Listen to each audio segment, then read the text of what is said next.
시작합시다. 네.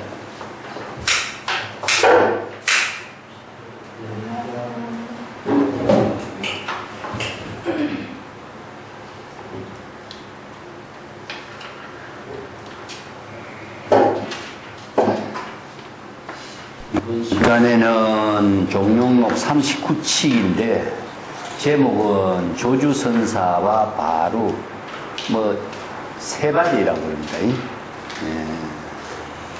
수행성하고 식사했는가, 아침 죽을 먹었는가, 바루를 씻으라 하는 이 아주 간단한 서문답이죠. 그 조주의 특색은 일상생활의 언어로 설법하는 특색을 지니고 있어요. 도구를 사용하지 않고 방편의 도구를 사용하는 사람이 이제 덕산 스님은 방망이라든가 어떤 사람은 죽비라든가 불자를 들고 이렇게 하는 도구를 사용해서 방편을 제시하는 선성이 있는데 조주선사는 굉장히 일상에 쉬운 말로서 설법하는 사람이죠. 자, 시중을 보겠습니다. 시중은 반내장구요 수레 하안하니 세면처의 섭득비공이요 도해시에 못착각건이라 나시에 착각하두요 파화야심 별맥하라 여하덕 상은고. 이것도 이제 시중의 법문도 아주 그 조주선사의 본칙 공안에 맞추어서 쉽게 법문했죠. 식사할 때는 입을 벌려서 밥을 먹고, 잠이 오면은 눈을 감고서 잠을 자는 것. 세수할 때는 자연스럽게 우리가 얼굴에 있는 코를 만지게 되는 것이고, 집신을 신을 적에 도해라고 하는 도자라는 글자가 잘 없어요. 그래서 합성으로 해놨는데 집신을 신다 그런 말입니다. 여기서는 집신을 신을 때에는 못착각근이요 자연스럽게 발을 만진다. 이 각근이라는 건 발뒤꿈치인데 발뒤꿈치를 이제 조고각하라고 하는 말이 있어요. 선에서는 자기 자신을 발뒤꿈치도 본래 면목을 상징하는 말이고 또 비공도 본래 면목을 비유하는 말이에요. 그 때문에 항상 일상생활하면서 세수할 때나 신발을 신을 때나 이건 이제 예를 들은 것이고 행주자와 일상생활 언제 어디서라도 우리가 본래 면목에 지혜로운 삶을 살지 않는 때가 없다 이런 말이죠. 그래서 이제 신발을 신을 때는 발뒤꿈치를 만지게 되는 것이고 세수할 때는 자연스럽게 코를 만지게 된다. 그래서 이제 비공은 본래 면목, 발뒤꿈치도 본래 면목. 그래서 이제 상징적인 언어법을 쓰죠. 자, 나시, 어느 때에, 차각화두. 이 화두라고 하는 말은요, 이게 바로 지혜로운 삶을 사는 그 경지를 화두라고 그래요. 우리가 지금의 화두가 무엇이냐 이런 말은 여기서 나왔는데, 언어가, 대화가 지금 화두죠. 그죠? 화두가 바로 지금의 일입니다.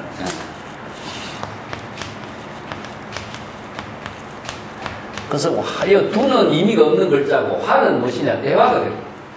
그래서 이제 설의 대화니까 이게 선문답인데 선문답을 나누는 것은 언제냐 하면은 지금이잖아요. 지금 여기에 자기의 본분사의 일로서 나누거든요. 이 때문에 화두란 말을 줄인다면은 지금 여기에 본분사의 일이에요. 일. 본분사 일을 말합니다. 그 일이 어떻게 이루어졌냐 하면은 일상의 대화는 그냥 차별의 언어지만 선문답은 여법하게 이루어져요. 여법한 지혜로, 본래 면목의 지혜로 이루어지기 때문에 화두라고 하는 말은 다른 말을 한다면은 지금 여기에 자신의 생명의 작용으로 이루어지는 일이 화두가 되는 거예요. 그래서 지금의 핵심이 무엇이냐 하는 말이 지금 여기에 화두가 무엇이냐 일상적으로 쓰죠. 그 지금 여기 화두는 뭐냐? 지금 여기 핵심의 자신의 생명을 거는 일이 무엇이냐 이거죠. 그래서 지금의 화두를 선에서는 이제 공안이라는 말씀입니다. 공안이라는 말씀인데 공안이라는 것은 무엇이냐면은 법률입니다. 법률. 법률이 제정된 것을 말하거든요. 이게 뭐냐, 한마디로 말해서 법을 말해요. 그래서 화두가, 선성대의 화두는 모두 다 정법을 이루게 하는 법칙의 기준이 되고 있다. 그래서 화두를 창고한다 하는 것은 자신이 바로 여법한 지혜로운 삶을 이루는 참선 수행을 한다. 그래서 화두를 창고한다. 그런 말씀이죠. 이 때문에 이제 구체적으로 그럼 어떻게 해야 되느냐. 선성들의 대화를 내가 여법하게 정법의 안목으로 창고함으로 해서 자신이 바로 지금 여기 본분사의 지혜를 이루는 일이 되고 그 지혜가 자신의 방편의 힘을 체득하는 본분사가 되죠. 이 때문에 여기 화두라고 하는 말도 언제라도 낮이라고 하는 것은 언제 어느 때라도 그 지금 자신의 본분사의 삶을 사는 가운데 화두와 어긋난 일이 있느냐?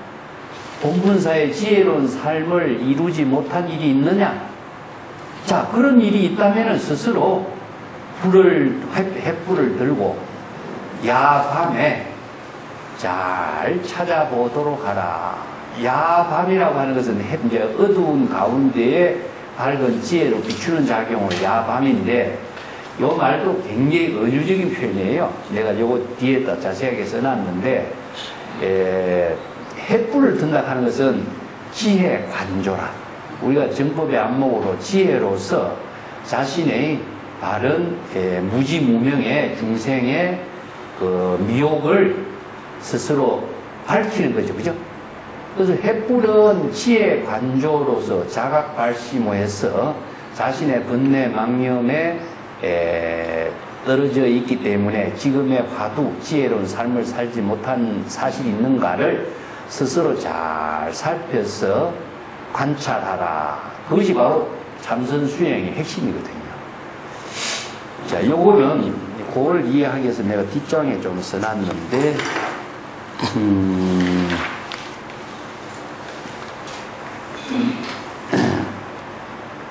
내가 그 2페이지에 보면은 일상생활 하는 가운데에 화두와 어긋난 법문과 어긋난 일이 있었는가. 내가 그 부분도 설명을 했고, 그 2페이지 맨 밑에 보면은 깊은 밤 어두움에 횃불을 들고 특별히 잘 찾아보라. 이렇게 지시했죠. 그죠?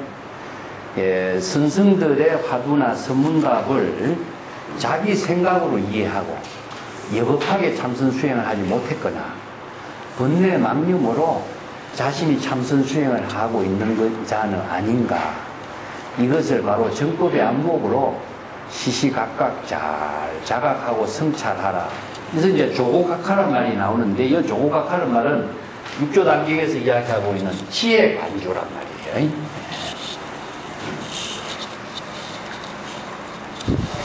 그래서 가장 중요한 것이 참선 수행의 정법의 안목이다. 내가 자주 이야기합니다. 정법의 안목으로 이걸 이제 불지견이죠. 정법의 안목이 없으면은 우리가 정법의 여법한 수행을 할 수 없습니다. 그래서 이제 이걸 지혜 관조라 말이에요. 지혜로 육조 단계에서는 관찰하라, 관조하라 이런 말씀. 이것을 다른 말하면 해광관조란 말 써요. 해광관조하라. 자신의 번뇌 망념을 자각하는 겁니다. 번뇌 망념이 일어난 그 사실을 자각해서 깨달음을 이루도록 하라. 지혜로서 문제점을, 번뇌 망념을 잘 살펴서 이것을 이제 발 뒤꿈치를 잘 조각하라 이렇게 말씀입니다.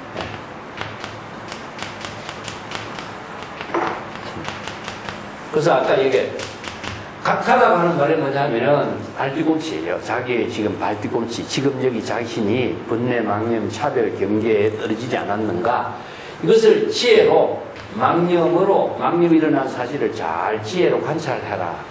그것이 바로 관찰했을 때 자식 발심 수행이 이루어지거든요. 항상 이제 발심 수행이라고 하는 것은 여기에서부터 이루어지는 일이 발심 수행이기 때문에 발심 수행을 하는 거죠. 그래서 여기에 요 말은 어떤 이제 어두울 때 횃불을 들고 잘 밝혀라 이랬거든요. 그래서 어두움의 상징은 무엇이냐 하면 평등을 말해요. 그래서 야명 이렇게 표현한다. 야를 이제 암이라고 표현해요. 조동종에서는. 그 어둠은 평등의 세계를 말합니다. 그래서 진여 평등의 세계, 본심을 말하죠. 본심의 경지에서 방편의 지혜로. 그래서 이제 차별 세계에서 평등심으로 방편의 지혜를 가지고 요 금강경에서 보니까 무위법으로 차별하는 거예요. 그래서 중국의 선생들은 경전의 법문들을 자신들의 언어로 완전히 바꿔버리죠. 그래서 이제 조주하고 투자대동선사의 유명한 대화가 있어요. 야행을 허락하지 않으니 분명히 아침에 밝은 때 떠나라 이런 말을 해요. 야행을 허락하지 않으니 평등의 세계에 안주하는 것을 나는 허락하지 않는다. 차별의 지혜로서 자기의 본분사의 삶을 살아라. 그래서 야행을 허락하지 않으니까 아침이 밝을 때에 길을 떠나라 이런 말을 해요. 근데 맨 처음에 이 말이 무슨 말인가 애매하거든요. 그래서 이제 선생들의 사용하는 언어가 이런 이제 독자적인 언어가 있습니다. 그래서 어두울 때에 횃불을 들고서 지혜, 밝은 지혜로, 방편의 지혜로서 잘 살펴서 자신의 허물을 진단하고 판단할 수 있는 능력을 갖추어야 원래 면목의 지혜로운 삶을 살 수가 있다. 그래서 내가 3페이지 조금 정리해놨죠. 자, 정의는 바로 깨달음의 세계고 편의는 차별의 세계입니다. 요거 이제 개성 기준론에서 이것을 어떻게 정리했느냐 하면은 내가 다시 정리합니다. 경전의 말을 무위법입니다. 무위법으로 차별한다. 이건 방편의 지혜를 말하거든요. 그래서 일심 진여가 무위법으로 하는 것은 여기에서는 이제 바로 선정의 세계. 요거는 뭐냐? 지혜의 세계. 요걸 정의라고 해요. 불교 수행에서. 자, 요것은 이제 무위법의 경지를 진여평등이라고 해요. 진여평등의 세계. 그 다음에 중생의 차별세계. 그러니까 요걸 이제 대승기준론에서는 진여문이라고 합니다. 진여문이라고 했고, 요걸 생멸문이라고 해요.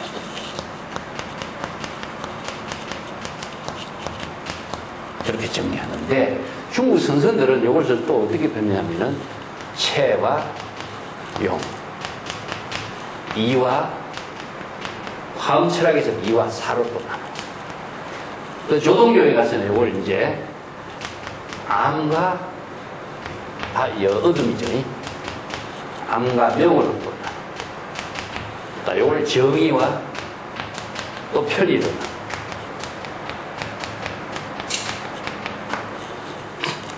그래서 무위법으로 차별한다 하는 이 한마디 법문이 불교에서는 이제 불공이라고 해요. 이거 바로 일심의 법이라고 해요.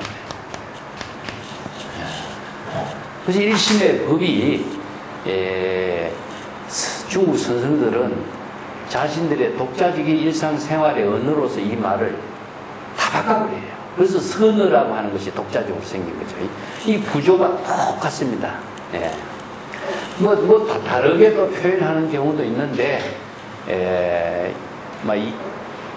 중국 선어록에서는 이 정도로 체와 용이라든가 아니면은 정의와 편이라든가 그 명암이라든가 이 말은 조동종의 철학에서 조동 오이설에서 이제 제시하고 있는 철학 체계예요. 그래서 여기에는 이제 이런 표현들이 자주 등장하는 것은 조동선의 사상을 가지고 있기 때문에 이런 표현들을 자주 써요. 정의에 안주한다 하면은, 자, 여기 우리 깨달음의 세계에 안주하는 것은 무의의, 이걸 과거의 세계거든요. 과거의 경지에 안주하면은, 여기 뭐라고 그랬어요? 일색변사라고 했어. 이걸 향상이라고 쓰는데, 향상의 일색변사에 떨어졌다, 이런 말씀이에요. 그렇기 때문에 향상일규라든가, 향상의 한 구멍에 빠졌다든가 이런 표현을 쓰는 거죠. 그래서 그리고 이제 두 가지가 항상 같이 이루어져야 돼. 그래서 향상과 향하. 이제 상구불이 하와 정세. 중국 선생들이 이것을 이제 살인도, 활인도 이렇게 표현을 하고 있어요. 모든 법문 체계가 이런 법의 체계 위에 이루어진 설법을 해요. 그렇기 때문에 그 차별, 분별이라든가 편견이라든가 하나의 어떤 대상에 속박된 것을 전부 부정해버리죠. 그래서 이제 진여법이 자기 본분사의 지혜로운 삶으로서 보살도의 삶으로서 이루어지고 있는 생명활동이 되는 것이지 어느 한 곳에 깨달음의 세계에 머물러 버린다 하면은 그것이 바로 자신이 죽은 차별 대상 경계에 떨어져 버리기 때문에 선의 본문에서도 바로 진여법에 의거한 설법을 하고 있습니다. 이런 언어들은 굉장히 어려운 말이거든요. 다시 1페이지로 넘어갑시다. 어느 때에 여법한 일상생활에 본분사의 지혜로운 삶과 어긋난 일이 있었는가? 이게 화두예요. 그래서 화두라는 말은 뭡니까? 바로 여법한 지금 여기 자기 본분사의 일이 화두가 됐죠. 그래서 어느 때에 그대는 여기서는 뭡니까? 바로 식사할 때나 바루를 씻을 때나 차를 마실 때나 일상생활하는 그 언제 어느 때더라도 그대는 본분사의 지혜로운 삶과 어긋난 삶을 살은 적이 있는가? 만약에 그런 경우가 있다면 어떻게 해야 되겠느냐? 항상 지혜로 불지견으로 지혜 반조해서 번뇌망념을 자각할 수 있는 참선 수행자가 되어야 될 것이다. 자, 이게 뭡니까? 무위법으로 차별하는, 평등심으로 진여의 지혜로운 삶을 사는 그런 경지를 이루는 수행자가 되어야 된다 하는 말이 이 한마디죠. 그래서 이 핵심의 법문은 사실은 이 한 구절에 다 있어요. 그래서 조주의 법문을 이 한 구절로 종합한 것이 있기 때문에 이 구절을 우리가 정확하게 이해하는 것이 이제 중요한지죠. 자, 여하적 상거, 그러면은 어떻게 해서 일상생활 하는 가운데 매사를, 행주자와 의묵동정의 매사를 상응, 여법하게 지혜로운 삶으로 실행할 수가 있겠는가. 그래서 상응이란 말은요, 원래는, 불이 일체가 되는 것인데, 일심과 상응하는 것을 말해요. 일심의 지혜로 상응된 삶을 이룰 것인가. 그래서 이제 상응되지 못한 것은 중생심의 세계거든요. 만약에 이것이 두 개, 무위법이 차이되는 하나가 된 것을 이걸 불의의 경기가 상응이 되는 거죠. 선정과 지혜가 하나가 되어야 상응이 돼요. 이게 상응이라는 것은 다른 말로 한다면 수순과 일체와 일치라든가 이런 말과 같아요. 그래서 이제 우리가 중국 선에서도 정해 일치, 채용 불의, 막 이렇게 설명하는 것이, 여기 이제 불의의 경지를 상응이라고 해요. 그래서 하나의 지혜로운 삶으로 이루어질 수 있는가. 여하적 상응고, 그러면 일상생활 하는 가운데 지혜와 본래 면목의 지혜로운 삶을 여법하게 살 수 있는 경지는 어떻게 해야 할 것이냐. 그러니까 이 문제점을 조주선사의 본칙공안을 통해서 이런 지혜를 배우라. 이것은 그런 뜻이죠. 조주의 법문을 통해서 이런 지혜를 깨달아 체득하는데 이 본칙공안을 공부하는 겁니다. 이런 겁니다. 자, 2페이지는 설명한 부분을 넘어가고 3페이지 넘어가 볼게요. 조주선사는 뭐 너무나 유명한 선생이니까 자주 등장하고 했기 때문에 근데 조주선사가 원래 남전의 문화에서 평상심이 도다 이 한마디로서 깨달음을 체득한 대표적인 인물이죠. 그래서 평상심이 도의 계보가 마조, 남전, 조주 이 3대로 이어져요. 그래서 조주는 하나의 종파를 이루지 않아. 종파를 초월한 경지에서 독자적인 선에 마조, 남전, 조주의 그 중국선의 대표적인 한 영역을 제시하고 있는 사람이죠. 뭐 3페이지 맨 밑에도 한번 보세요. 그래서 남전선사가 바로 무엇이 이 도입니까 하니까 평상심이 도다 그랬죠, 그죠? 조주는 그 평상심을 도를 향해 나아갈 수 있습니까 하니까 남전은 도를 향해 나아가려고 하면 도와 넘나가 된다. 도는 목적이 아니고 대상이 아니고 깨달음의 어떤 그 하나의 세계가 아니죠. 도는 마음으로 깨달아서 지혜가 작용하는 세계가 도이기 때문에 도를 대상으로 두면 안 되는 거죠. 자, 이걸 이제 중국 사람들은요, 이제 불법 수행 체계를 논리적으로 체계 있게 정립했기 때문에 그 모든 사람들이 다 깨달음을 이루어요. 이게 도라고 그래요. 그래서 도는 도유심어요. 마음으로 깨달아 체득한 경지가 도다 이거죠. 도가 따로 있는 것이 아니죠, 그죠? 그래서 마음으로 깨달아서 체득한 경지가 불교에서 유심의 철학이에요. 자, 불교에서 이제 기본이 무엇이냐 하면은 다른 우리가 무의자연이 도다. 우리 모장자에서 이렇게 이야기해요. 무의자연이라든가 아니면은 상선약수라고 하는 것처럼 물이 흘러가는 것이 최상의 도의 모습이다 한데, 물이 흐르는 것을 우리가 도라고 한다는 건 자연의 이건 현상을 도라고 하느냐, 자연의 모든 사물이 꽃이 피고 물이 흐르는 그 현상을 도라고 할 것이냐, 우리가 불교에서는 마음이 도라고 할 것이냐, 이 문제가 자 어디에 도가 있느냐 하는 거죠. 그래서 생명에 작용하는 주체의 입장에서 도의 생명에 작용하는 것이지 현상을 우리가 도라고 하지 않잖아요. 그렇기 때문에 불교는 자신이 마음으로 깨달음으로 이루어지는 지혜를 도라고 한다 그래요. 그래서 우리가 반야의 지혜를 강조한 이유가 자신의 지혜로운 삶을 이루는 것을 도라고 하지, 도는 현상이라든가 대상 경계라든가 모양이라든가 어떤 세계를 설정하지 않는다. 그래서 도를 중국 사람들이 현상이라든가 어떤 사물로서 표현을 했지만은 자칫 잘못하면은 어떤 대상 경계로서 존재하는 도를 봐버려요. 자연이라고 하는 것 자체가 사실은 어떤 자연이냐 이거죠. 자연의 생명을 이루는 힘이 자연인 것이지 자연의 현상이 자연이 아니잖아요. 자, 그게 근원이 무엇이냐? 불교에서 유심이죠. 그래서 이 도를 이루는 깨달음의 근본을 이제 유심에다가 두는 것이 불교 사상의 본질이죠. 근데 그 밑에도 한번 보세요. 3페이지 맨 밑에. 도는 그러면 어떻게 도를 향해 나아가지 않고 어떻게 도를 알 수가 있습니까? 이런 질문이에요. 그게 남전이 도는 알고 모르는 데 속하지 않고 안다는 것은 흥황한 망상이고 모른다는 것은 멍청한 바보다.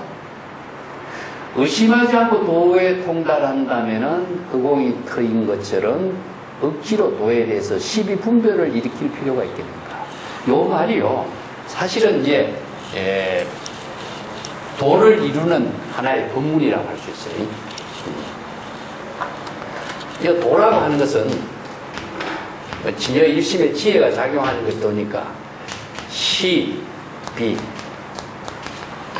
지와 부지,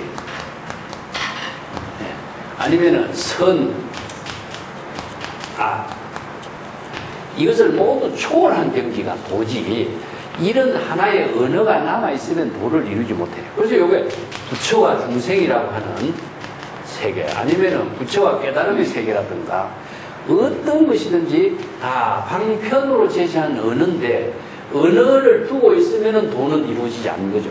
그렇기 때문에 모든 것을 초월해야지. 두 가지 상대적인 초월은 이건 자아의식이거든요.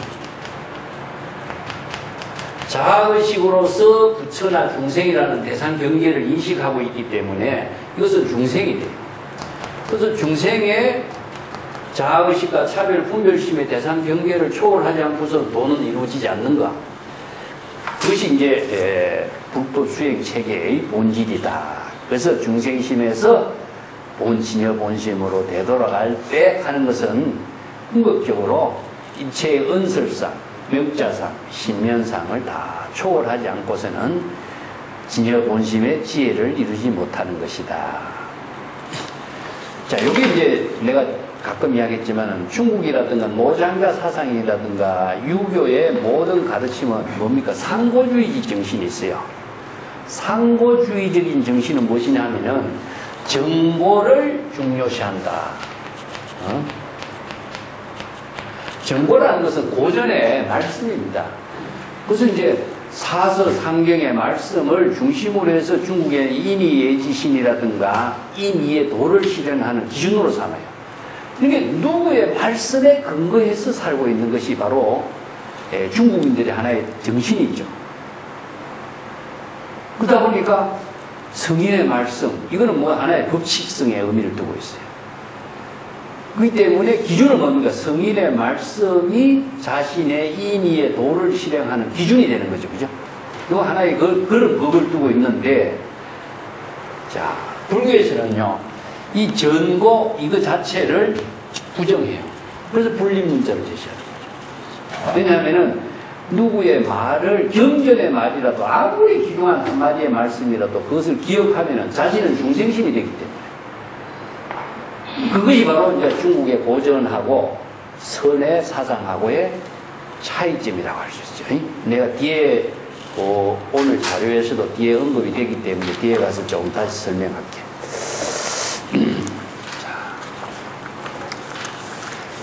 자, 조주선사에 대해서는 너무나 유명하니까 본칙의 내용을 먼저 조금 이해를 하고 합시다. 4페이지 넘어가면은 조주 4페이지 중간에 조주선사의 법문은 종룡로 구청 남전선사와 고양이 참살 사건에서도 나왔고, 뭐 오대산 노파를 감별하는 데도 나왔고, 18책에서는 구자무불성, 개한테도 불성이 있느냐 하는 공안에도 나왔고, 지금 여기에 조주 세발, 또 뒤에 가면은 조주가 잣나무 이야기 나옵니다.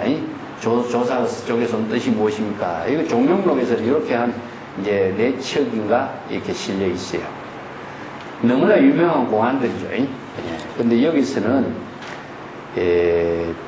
조주선사에서 차 마셨는가 하는 이야기하고 죽 먹었는가 이야기하고가 너무나 유명해요. 그래서 여기서는 죽 먹었으면은 그릇을 씻으라 하는 이야기가 이제 전등록에 나옵니다. 어떤 수행성이 학인이 미혹해서 불법을 잘 알지 못합니다. 화상께서는 법문으로 잘 지도해 주십시오. 이렇게 하니까 그때는 아침에 죽을 먹었는가 그래요. 예, 죽을 먹었습니다. 그러면 바로를 씻어야지. 그 수행성은 곧바로 성오, 깨달았다. 여기 은하대오나 성오나 도로 견성이나 다 같은 말이에요. 여기서 이제 깨달음을 이뤘다 하는 것은 정법의 안목을 부족하게 됐다.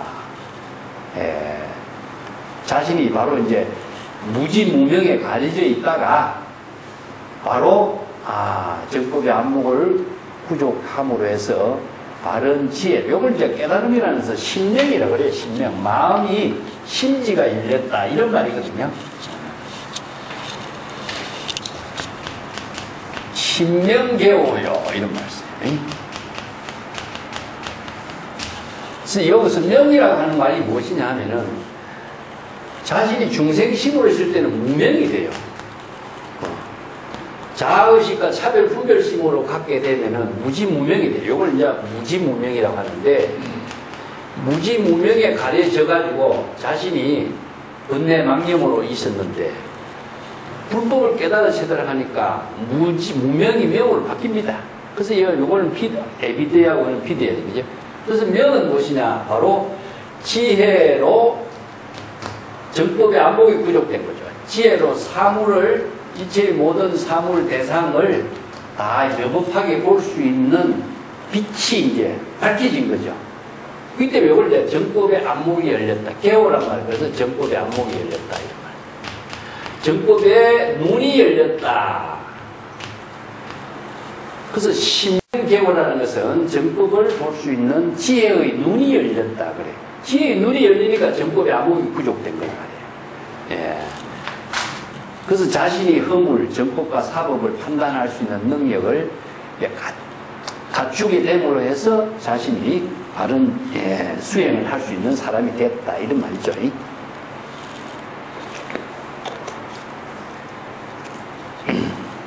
자, 4페이지 맨 밑에 조금 봅시다.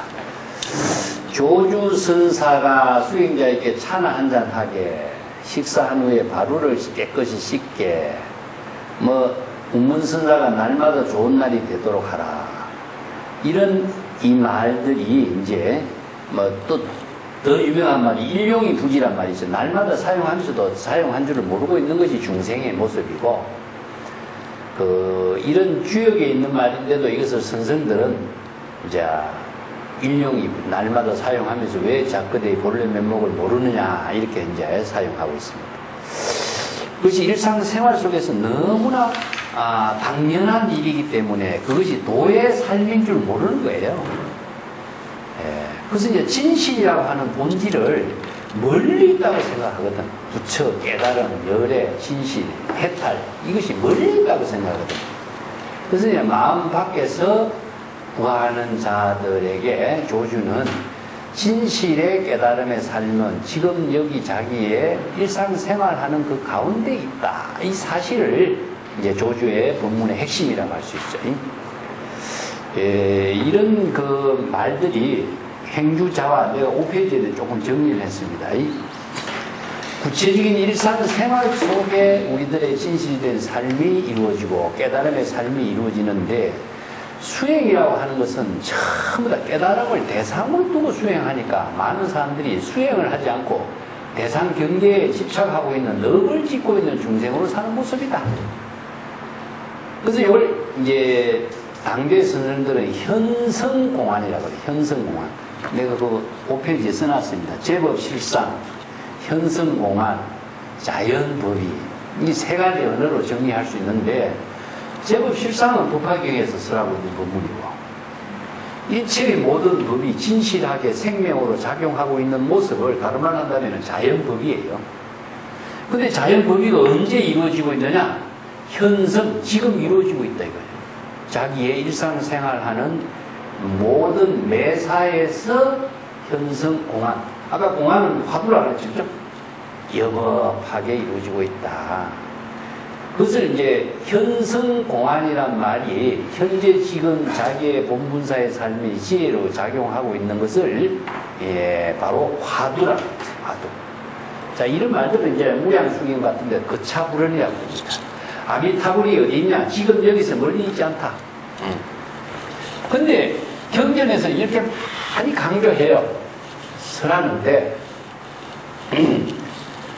많은 사람들이 또 이제 어떻게 표현하고 있습니까? 서방에 정토가 있다. 거기에 아미타 부처님이 계신다. 그렇게 서방 극락 정토의 왕생을 하도록 해야 된다. 이런 언어들이요 굉장히 멀리 있는 것으로 생각해요. 그래서 무량수경에 여기서 거차불언이라고 그래요. 지금 여기서 멀리 있지 않다. 여기서 지금이라는 것은 뭡니까? 지금 여기 자기의 본분사에 일을 하는 거기에서 멀리 있는 것이 아니라 바로 지금 여기 본분사 일을 하는 그 가운데 있는데 멀리 있다고 생각해요. 그래서 이제 이것을 중국 선생들은 뭐라 했냐면은 염념보리심이라고 합니다. 그 융화경에도 나오죠, 그죠? 직심이 정토요. 직심이 도량이다. 이 깨달음이, 이거 도량이라는 것은 깨달음과 같은 말이죠. 부처와 같은 말 도량이라고 하는데, 정토가 바로 어디냐? 바로 지금 자기의 깨달음의 마음이 바로 정토인 것이다. 바로 직심이 바로 깨달음의 경지이고 부처의 세계다. 또 다르면 초발심이 정각이다. 다 똑같은 말이에요. 그런데도 불구하고 부처는 멀리 있다고 생각하는 거예요. 그래서 이제 수행과 깨달음을 나누어 버리는 이런 문제가 나오죠. 그래서 이런 부분들을 중국 선생들은요 경전의 언어를 사용하지 않아요. 그냥 일상의 가장 평범한 언어를 가지고 새로운 선어의 법문을 제시하고 있어요. 그런데 조주의 이런 말을 이해하기 어려운 것이 그것은 일상생활의 말이고 깨달은 선의 생활, 선의 깨달음은 다른 것이라고 수용을 못해 사람들이. 그래서 생긴 갭이 문제가 무엇이냐. 너무나 조주의 법문이 지당한데도 조주의 법문이 일상의 언어로만 이해해버리지 수행을 하고 가보지 않아요. 그래서 여기에서 뭐가 생기냐. 바로 안목이 없다는 거죠. 네. 정법에 안목이 없이 생긴 부작용입니다. 이게 다. 그래서 이제 건강계에서 일체유의법이 뭐 여몽한포용이요 아무 이야기해도 그건 경전의 말이고 그것은 부처님의 말씀이고 이렇게 적혀버려요. 자기와는 별개라고 생각하죠. 근데 수행자가 처음 다 도를 이루고자 하는 수행을 목적으로 두니까 도를 대상으로 두고 수행하니까 평생 도를 이루지 못하는 거나 똑같은 현상이 나타나요. 그래서 조주는 이 갭을 일상생활 속에서 자연스럽게 온분사의 지혜로운 삶을 이루도록 한 법문이 조주의 특징입니다. 그래서 운문의 설법하고 조주의 법문은요 이런 특징을 지니고 있어요. 그래서 날마다 좋은 날, 그 운문의 벽암로 보면 제1축인가 나오죠, 그죠? 네, 날마다 좋은 날. 네. 그 법문이 어떻게 나오냐면은 15일 법문을 합니다. 원래 선언에서는 이제 5일 법문해요. 5일마다 한 번씩 정기 이제 설법을 하는데, 그래서 15일날 법문하고 보름 법문이죠. 그걸 하면서 15일 이전의 문제를 난 문제 여러분들께 문제 삼지 않는다. 이전이니까 과거잖아요. 지나간 과거를 나는 문제 삼지 않는다. 그러면은 15일 이후의 문제는 여러분들 어떻게 살아야 될 것이냐. 이것을 문제로 제시해요. 지나간 과거 문제 삼지 않고 15일 이후, 지금 15일 이후에 여러분들은 어떠한 안목으로 어떠한 지혜로운 삶을 살아야 될 것인가 한번 제시하라. 내가 질문한데 대답해봐라. 아무도 대답을 안 해. 그래서 운문이 자기가 대신해서 대어로 합니다. 대어. 대어로서 일일시오이네요. 그래서 이제 이것을 우리가 뭐 날마다 좋은 날 이런 말을 씁니다. 자, 여기서 15일이라고 하는 그 자체가 15일이라는 정해지지 않아요. 과거심도 있고 미래심, 현재심도 없어요. 15일이라는 날짜도 없어요. 그렇기 때문에 이 하나의 날일자 하나가 15일을 상징하는 언어예요. 그러면은 15일 이전도 오늘 하루로 시작됐고 15일 이후도 오늘 하루로 시작돼요. 근데 오늘 하루라고 하는 것도 우리가 보면은 하루라는 것이 설정되어 있는 데 없죠. 그래서 하루라고 하는 것은 우리가 오늘날 시간적으로 나눈다면 뭡니까? 24시. 뭐 분으로 나누면 돼요. 초로 나누고 분으로 나누죠. 그렇기 때문에 궁극적으로 뭐냐? 하루는 지금이라고 하는 시간입니다. 하루라는 것은 시간 설정할 수 없기 때문에 하루는 궁극적으로 지금의 연속이라는 겁니다. 그래서 과거도 뭡니까? 지금의 연속으로 지나왔고 미래도 지금의 연속에 의해서 이루어져요. 궁극적으로 불교의 시간론이라는 것은 지금이라는 시간이라는 것을 설정할 수 없지만은 방편의 언어로 지금이라는 시간 속에 우리가 살고 있어요. 그럼 어디에? 여기에서. 자, 지금과 여기에서 자기의 본분사의 삶이 이루어지고 그렇기 때문에 15일 이후에 날마다 좋은 날이 되도록 하는 것은 지금 여기 자기 본분사의 지혜로운 삶을 사는 길 말고는 날마다 좋은 날이 되도록 할 수가 없어요. 이 말이나 조주가 본칙에서 제시하고 있는 말이나 똑같은 내용입니다. 그래서 이제 불교의 모든 수행이라든가 깨달음은 지금 여기에 시간 속에서 이루어지고 있는 일이지 그것을 대상으로 설정할 수가 없고 미래나 과거에 설정해 둘 수가 없는 거죠. 그 과거심 불가득, 현재심 불가득, 미래심 불가득이란 말도 똑같이 맞죠.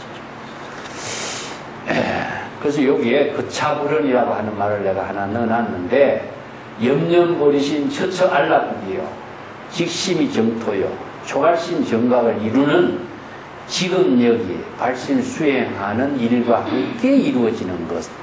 그것이 바로 직업력이 본분사의 삶을 이루는 것.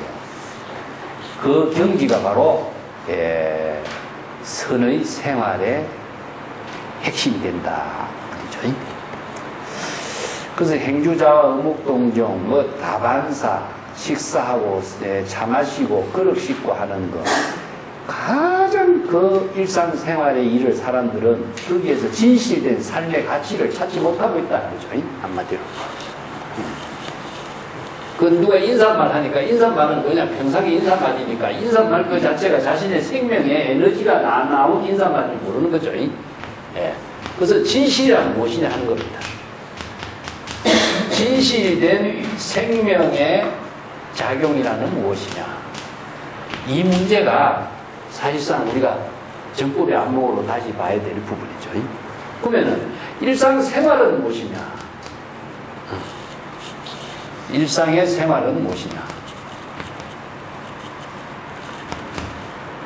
자, 일상생활을 하는 것 자체하고 진실된 생명에 작용하고 이것 자체가 우리들의 사실은 삶 전체죠. 그래서 지금 여기를 떠나서 이것이 이루어지지 않기 때문에 이것을 떠나서 다른 어떤 부처의 깨달음의 세계, 진실의 세계가 있는 것처럼 그래서 수행해서 깨달음을 이루는 그것을 진실의 세계를 추구하는 길이다, 부도다 이렇게 하는데 이것은 허황된 거다 이거죠.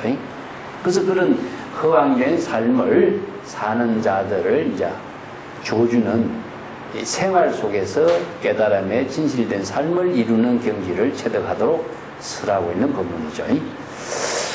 자, 본칙 보겠습니다. 성문 조주하니 학임 사입 총림 걸사지시하소서.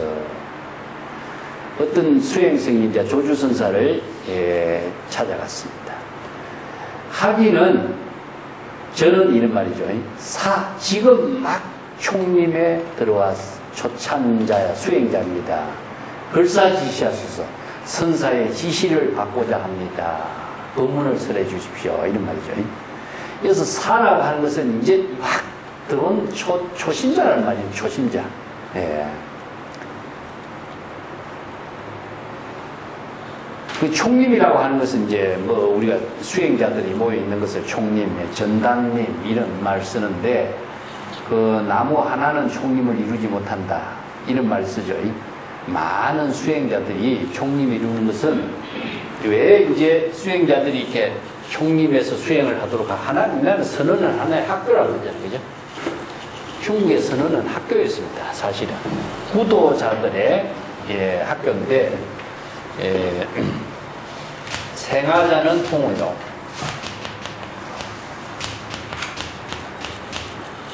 성하자는 풍우란 말이에요. 그래서 나를 낳아준 사람은 부모지만은 나를 성장시켜준 사람은 부모다. 이 도박이거죠, 도박. 그래서 우리가 공부를 하는 것 자체는 많은 사람들이 모여 있는데 같이 가야 그 훌륭한 도반들을 통해서 우리가 도를 이루고 공부하는 힘을 함께 나누는 거죠. 그래서 학교라고 하는 것은 단순히 배움을 이루는 것이 아니라 인격적인 생명을 이루는 곳이다.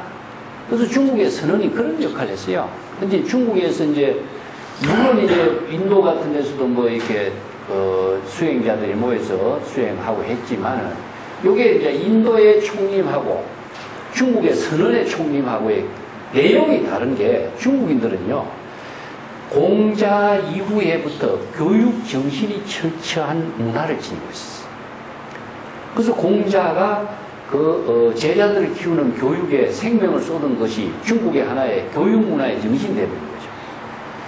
근데 중국 선언도 마찬가지야. 뭐 우리가 유교에 공부하는 것이 서당이라든가 이런 데도 있죠, 그죠? 뭐 그렇지만은 선언은 불법 수행하는 교육 도량이고, 그것이 중국인들이 지니고 있는 풍토적인 소양을 그대로 여기에서 다 실행한 거죠. 그래서 외래의 종교로 중국인들의 자신들에 맞는 하나의 종교로 완전 전환시킨 것이 선불교라고 할 수 있는 거죠. 근데 중국의 그 선불교가 이루어지기 이전에 여러 종파불교에서는요, 교학 체계를 이룬 종파불교의 체계에서는 이렇게 교육 체계가 철저하지 않았어요. 왜냐하면은 뭐 일반적인 강의는 하지만은 전문성을 갖춘 사람들이 홀로 많이 했었어요. 근데 선언은 안 그래요. 그래서 수행에 규칙을 정해놓고 수행의 규칙 뭐 청두를 만들어 가지고 수행 체계에 맞는 교육 체계를 완전히 체계화시켜 버려요. 그래서 이제 선언 청두라고 하는 말도 그 천태 교단에서도 이런 청두가 만들어지지 않았어요.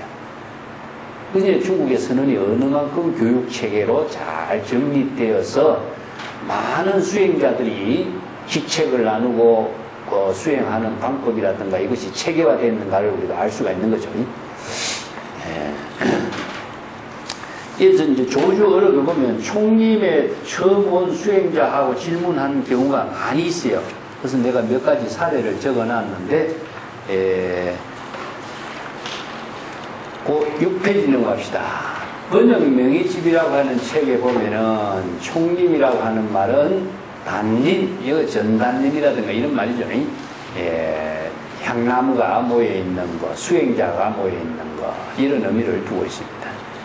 그래서 총림에 대한 말을 우리가 뭐 일상적으로 너무나 아니까 생략하고, 그래서 만송이 뭐라고 차결을 했냐면은 총림이 그대를 미워하지 않는다, 싫어하지 않는다, 아마 이런 표현이에요. 참선 수행자가 청정한 도량에 모인 수행자들을 싫어할 까닭에 총림이 있겠느냐. 근데 조주 선사에게 최고의 선지식인 그 조주 선사의 지도를 받는 일, 또 공덕을 이루는 일, 이것이 참, 여기에서 총림에서 수행을 한다면은 그대는 참 다행스러운 일이 아니냐. 그런 의미를 두고 있죠. 그래서 조주 선사는 직중요야미 이랍니다. 그대는 아침에 죽을 먹었는가. 자, 수행자에게 아침에 이제 죽을 먹죠. 근데 낮에 한번 제식이라고 합니다. 이게 공양을 하는 거죠. 제식 시에 음처를 부득 작성하고, 이 초심에도 그런 말이 나오죠. 제식이란 말 자체가 바로, 공양을 올린 음식이란 뜻이죠. 아침에 죽을 먹고 저녁에는 먹지 않았어요. 그래서 저녁에 수행자들이 오후에 불식했으니까 약석을 했습니다. 약석. 약석이란 말이 있어요.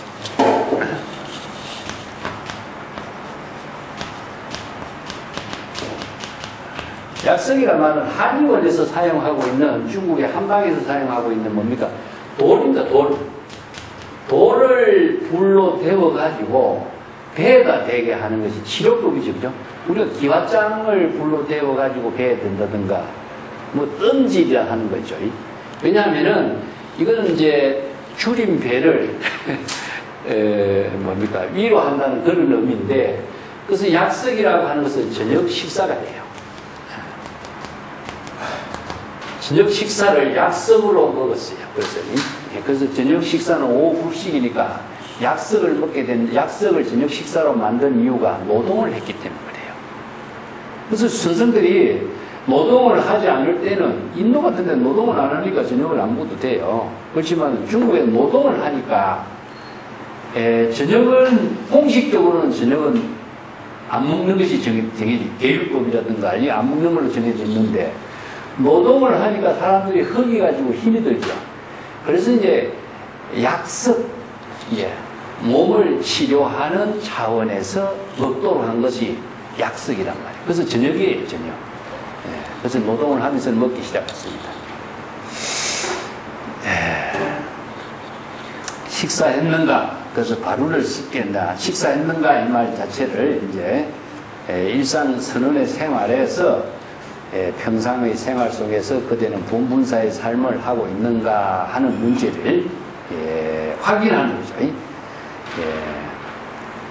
홍금 박옥이요, 전부가 황금이요, 순수한 옥석이다. 이것도 뭐냐면은 자연 그대로, 원래 그대로 황금 덩어리고 그 옥석 덩어리인데, 그 옥석을 다듬어서 조작해서 옥석을 만들어 봤다 옥석도 되고 황금을 다듬어서 만들어도 황금에서 변하지 않는 거죠.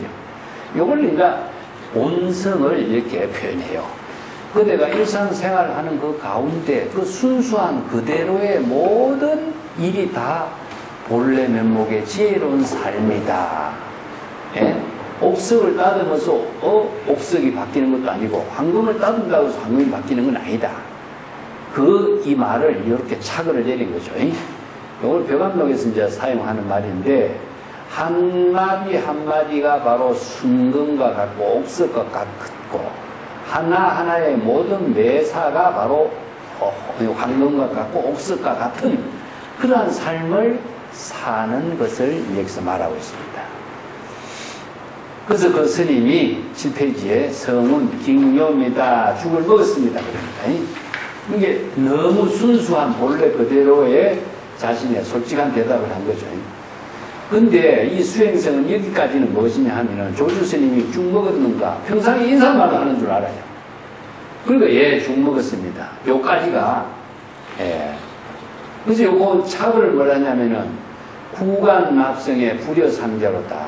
그 수행성은 처음, 선방에 들어왔지만은 오랫동안 참선 수행한 사람보다도 더 순수한 모습으로서 정직하게 대답하고 있는 것이 오히려 꾸참 납자보다도 더 훌륭한 말을 하고 있다.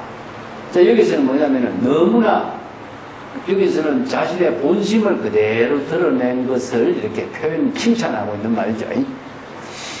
그 조주선사가 새 바루 거하라. 그는 무엇이냐 하면은 이게 이제 시시어로서 붙는 말이죠. 바루를 씻도록 하라. 예, 이 말에 이 수행성이 깨달음을 이루었다 그랬는데 본칙에서는요, 그 부분을 긴 문장을 빼버려요. 이게 바로 이제 천동갱기선사가 수행자에게 제시하고 있는 뭐라 그럴까? 이 본칙 고안의 의미라고 할 수 있어요. 조주어록에서나 전등록에서는 이 수행성이 한마디 말로 깨달은, 무문가에서도 요 전체를 싣고서 이 수행성이 깨달음을 이루었다는까지 전하고 있는데, 천동갱지선사는 요까지 바로를 씻도록 하라. 요 한마디 본문으로서 이 한칙 고안을 정리해요.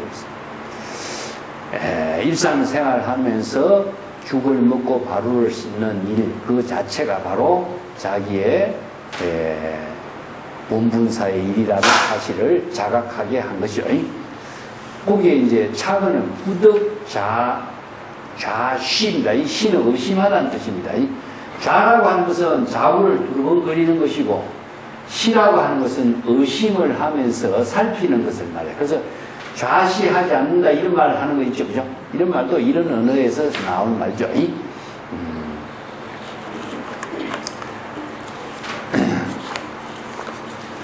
내가 여기에 내용을 이해하기 위해서 자세히 설명은 좀 여러 가지로 조금 제시해 놨습니다. 뒷장에 8페이지 넘어가봅시다. 운문선사가 조주선사의 본문을 인용한 부분이 나와요. 그 8페이지. 운문선사의 의록에 나오는데, 자, 여러분들은 말해보라. 조주선사의 어떤 법문이 있었는가? 조주선사의 법문이 없었는가? 조주선사가 지시한 법문이 있다고 말하면은 조주는 그에게 무엇이라고 말했고, 만약 없었다고 한다면은 그 수행성은 어떻게 깨닫게 된 것인가? 자, 이 한칙의 공안을 운문선사가 인용해갖고 조주선사의 법문이 진정한 법문으로서의 의미가 무엇인가를 수행자에게 자각하게 하는 부분이에요. 자, 조주선사가 아침에 죽 먹었는가? 바루를 씻으라. 이 한마디 말을 했는데, 이 한마디 말에 법문이 있는가 없는가 여러분들은 잘 파악해보라 뜻입니다. 보통 사람들은 뭡니까? 인사말로 한 것이지 그것이 법문으로 안 받아들이거든. 그러니까 조주의 법문을 수용을 하지 못하고 자신의 깨달음을 이루지 못한다 이런 말이죠. 이 때문에 조주선사가 법문을 한 것이 있는가, 조주선사가 법문을 한 것이 없는가, 여러분들은 이 문제를 잘 살펴보라 이런 말이죠. 예. 자, 8페이지 맨 밑에 봅시다. 그래서 만송은 좌우를 쳐다보다가 좌우 쳐다보거나 의심하지 말라. 예, 이 조주선사의 법문에 이것이 사량분별로서 수용한다면은 그대들이 조주선사의 법문을 자신의 깨달음으로 이루는 법문으로서 수용하지 못할 것이다. 이런 부분인데 제가 9페이지 정리했어요. 9페이지 넘어가 보면 본칙 공안의 중심 과제와 조주선사가 지시한 법문의 핵심은 무엇인가? 자, 그 수행성은 조주선사의 지시 법문을 통해서 무엇을 깨달았는가? 이 문제점을 중심으로 평창하고 또 천동경지선사의 개송을 통해서 우리가 참고해보아야 할 과제다. 이 부분이죠. 근데 이 공안을 무문관에 그대로 한씩 싣고 있어요. 7칙에. 그래서 무문관에서는 내용을 어떻게 보고 있는가를 내가 참고로 적어놨습니다. 조주 스님이 입을 열어 쓸개를 보이고 심장, 간장까지 다 드러내 보였다. 근데 그 학인 스님은 조주 스님이 제시한 불법의 지시를 듣고도 진실을 모르게 되었으니 종을 가리켜 항아리로 착각하고 있다. 종과 항아리가 이제 비슷하니까 이 한마디 말이 일상의 평상의 인사말인 줄 알고 법문인 줄 소화를 못 시켰다 이 말이죠. 그래서 무문선사가 개송을 엎었어요. 불법이 너무나 분명하게 드러나 있는 일이기 때문에 도리어 그것을 체득하는 데 시간이 걸리게 되었다. 덕이 곧 불이라는 사실을 빨리 알아차렸더라면 소태밥은 이미 다 되었을 것인데 이거 유명한 개송을 써요. 죽을 먹었는가 이 한마디에 깨달아 했다면은 등불이 불인 줄 알았을 텐데 그 한마디를 깨달아 체득하지 못했기 때문에 등불을 들고 이웃집에 불씨를 구하러 가게 된 것을 말합니다. 그래서 조주선사가 바로를 씻게 한 말에 수행성이 깨달음을 체득했다게 됐다 하는 부분을 이렇게 착을 한 거죠. 자, 이제 평창을 한번 정리해 보겠습니다. 만송선사가 온칙 공안에 대해서 이제 다음과 같이 정리를 했어요. 고든 낚시로 용을 낚았다고 해도 이미 칠통처럼 무지한 수행자이고 세치의 낚시 바늘을 초월한 경지는 이미 선자 덕성선사가 협산 선해선사에게 법을 전하면서 선자 덕성선사가 자치를 감춰요. 이런 고사를 통해서 협산선사가 백어를 차지한 것이다. 이게 고든 낚시로 용을 낚았다 하는 말은 이제 장자에 나오는 고사가 있어요. 그 다음에 고든 낚시로 낚시질을 한 사람이 누구죠? 강태공이죠. 그죠? 강태공의 그 이야기가 뒤에 나옵니다. 당시의 참선 수행자들이 각자 자기 본분사에 지혜로운 삶을 실행할 수 있는 능력이 없다고 단정하는 것은 아니지만은 대개의 참선 수행자들이 먹이를 탐내다가 낚시 바늘을 삼키는 꼴이다. 낚시 바늘에 이제 고든 낚시에는 먹이가 없어요. 근데 이제 낚시 바늘에는 먹이가 걸려 있는 거라. 그 낚시 바늘에 먹이가 걸려서 먹이를 삼키면은 대상 경계에 속각된 중생이란 뜻입니다. 저 조주선사를 보라. 그는 낚싯대를 꺾어버리지도 않고 선자 덕성하고 협산선에 같이 낚싯대라는 방편 도구를 가지고 제자를 지도하고 그러지도 않았다 이 이야기죠. 배를 걷어차 뒤집어버리지도 않았다. 그런 방편 도구를 사용하지 않고 조주선사는 돌다리 위에서 한가로이 앉아 조주의 돌다리 위에 앉았다. 조주성을 지나간다는 거 돌다리를 지나가야 돼요.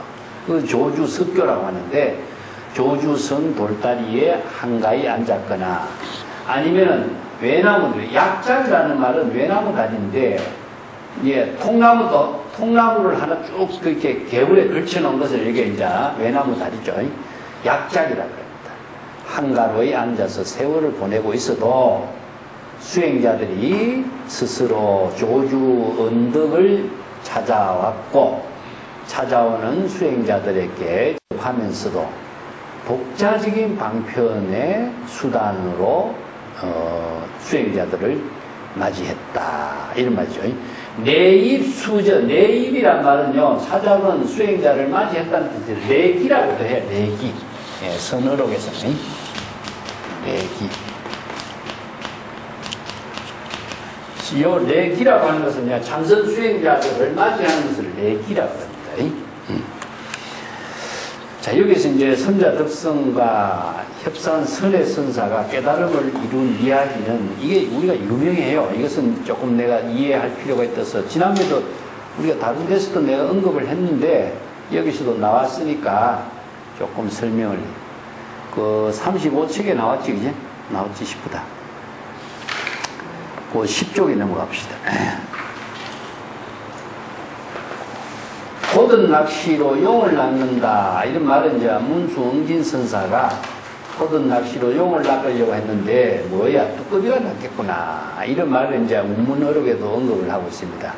훌륭한 목적을 대상으로 두지 않고 참선 수행하는 사람을 찾는 것을 고든 낚시로 낚시질한다 그런 말을 해. 근데 뭐야 두꺼비가 걸렸다. 이것은 용을 낚으려고 하는데 두꺼비가 걸렸다 하는 것은 실망했다는 그런 표현들이죠. 그래서 이제 종묘록 18칙에도 고든 낚시는 원래 목숨을 건 물고기만을 구하는 것이다. 그래서 강태공이 고든 낚시로 물고기를 낚는 이야기를 이제 통해서 천동갱지선사가 읊은 거죠.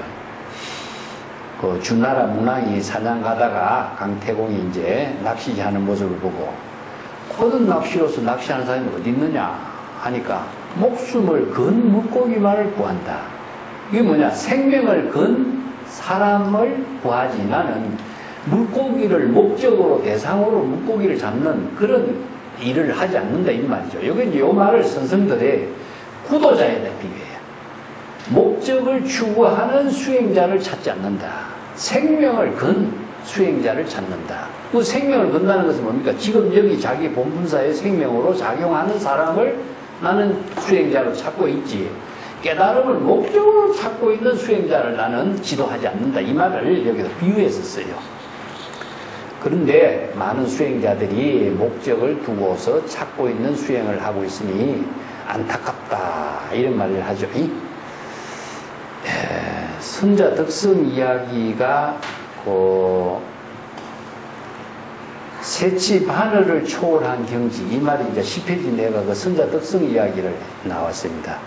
전등록 14권에 전하고 있는 자료인데 그 선자 덕성 선사가 약산의 제자입니다. 약산 유원 선사의 제자인데 도원지라고 이제 동문인데 뒷날 조금 안목이 있는 수행자가 있으면 나한테 한 사람 추천해 보내주게. 근데 선자 덕성 선사는 배를 타고 다녔어요.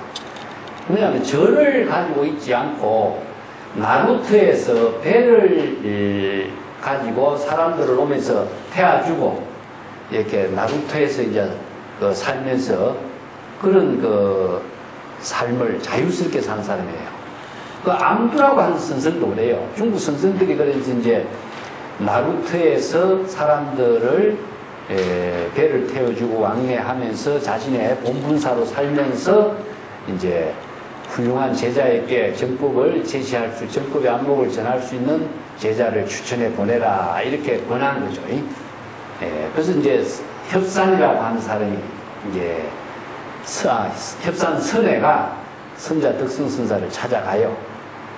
그래서 찾아가서 두 사람이 나눈 대화가 위에도 있고 11페이지 위에도 있고 밑에도 있고 똑같아요. 근데 내용이 달라. 내용이 전하는 내용이 자료와 내용이 다르기 때문에 내가 이 두 자료를 다시 읽어놨어요. 그래서 유명한 말이 무엇이냐 하면은 일구합두어 만급 계ገብ을 이 한마디를 선자 덕성이 이제 선합니다. 그래서 아무리 훌륭한 한마디 법문이라고 할지라도 그것을 의식의 대상에 두면은 중생이 된다. 그래서 목적으로 그 언어를 목적으로 두고 수행하는 것은 불법에서는 없어요. 근데 유교나 다른 노장자의 중국의 사람들은 그 성현들의 말씀을 두고 자신이 기준으로 해서 수행을 해요. 그게 기준이 다르죠, 그죠? 그게 이제 똑같이 노장자 사상하고 같은 법문을 하더라도 수행법이 다르고 사상 체계가 다르고 또 깨달음을 이루는 삶의 지혜가 달라. 자, 누구에 의거해서 삶을 사는 거하고 독자적인 삶을 사는 거하고 이게 다른 거예요. 그 부분을 이제 여기에서도 여실하게 드러내고 있는데, 협산선해선사를 우리가 주목해야 될 것은 무엇이냐. 협산선해선사의 대단한 안목이 뛰어나요. 그래서 여기도 자주 등장하고 있는데, 협산선해선사가 풍주 성문산 협산 영천원에 선원을 개설해서 수행자들을 지도하고, 거기에 자기가 머무르는 방장실에다가 현판을 걸어놨어요. 예. 근데 이제 그 현판이 무엇이냐. 벽암이라는 현판이 걸려지는데, 그 벽암이라는 현판이 걸려지게 된 연유가 이 성문답에 나와. 어떤 것이 협산의 경계입니까? 하니까 협산선사는, 자, 이 협산의 경계가 두 가지 그 딜레마가 있는 거죠. 협산선사의 깨달음의 경지를 묻는 하나의 문제가 있고, 협산이라고 하는 그 산, 경계를 묻는 것이 돼요. 이게 협산이라는 산을 갖고 대답하면 나는 그걸 묻는 것이 아니고 스님의 선지의 가풍을 부른 겁니다. 그러니까 차별이 뜻이잖아. 이 두 가지 차별을 초월해서 대답할 수 있는 법문은 안목이 이런 개성으로서라는 것이 선생들의 독자적인 거예요. 그래서 원숭이는 새끼를 낳고 산봉우리 뒤로 돌아가고, 새는 꽃을 물고 푸른 산바위 앞에 떨어뜨린다. 그래서 벽암이라는 글이 여기 나와.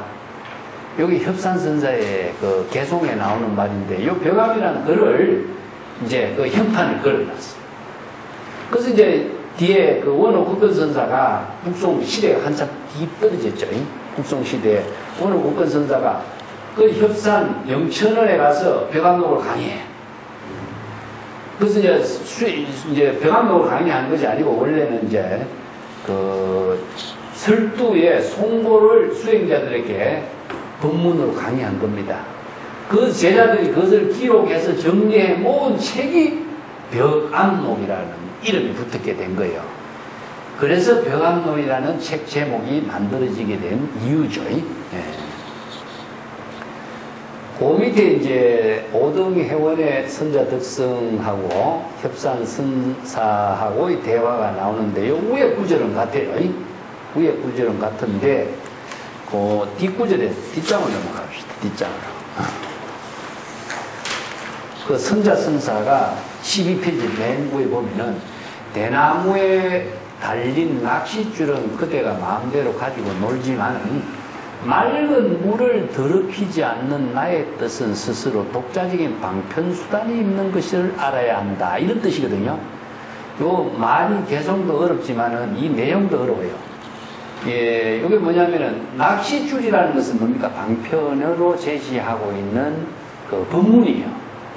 내가 방편 법문을 제시한 것은 그대가 어떻게 그것을 수용할 것인가. 그것은 낚싯줄을 마음대로 갖고 노는 것은 그대 마음이지만은, 나에는 어떤 뜻이냐 하면은, 맑은 물을 더럽히지 않는 뜻을 나는 제시하고 있다.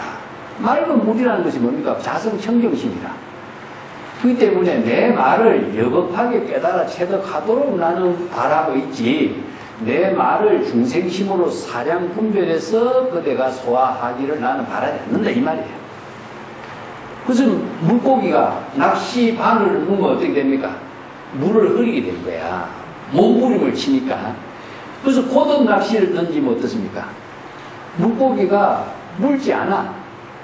그래서 이제 그 빈 배에 달빛만을 가득 싣고 이렇게 떠난다. 이런 선생들이 이제 그 밑에 구절이 있습니다. 그 밑에 구절 봅시다.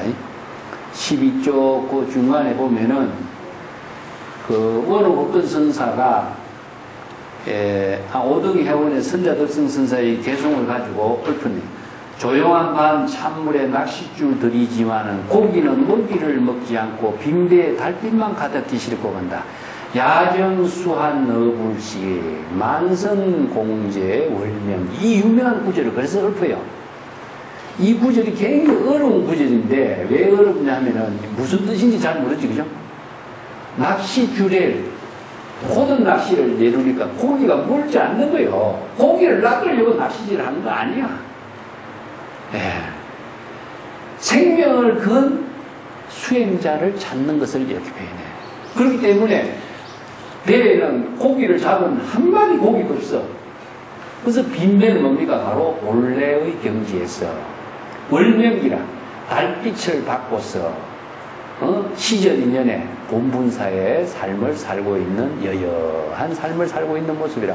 그래서 목적을 추구하는 일이 여기는 하나도 없어져 버린 거예요. 그죠? 이것을, 이런 선성들만이 이런 선시를 읊어요. 그래서 이제 이런 선시는 도대체 무슨 의미로 이렇게 읊었는가. 이게 음미를 하고 음미를 하면서 선시를 개성어를 이해하는 것은 법으로 읽어야 됩니다. 글자를 읽으면 절대 이해가 안 되게 돼 있어요.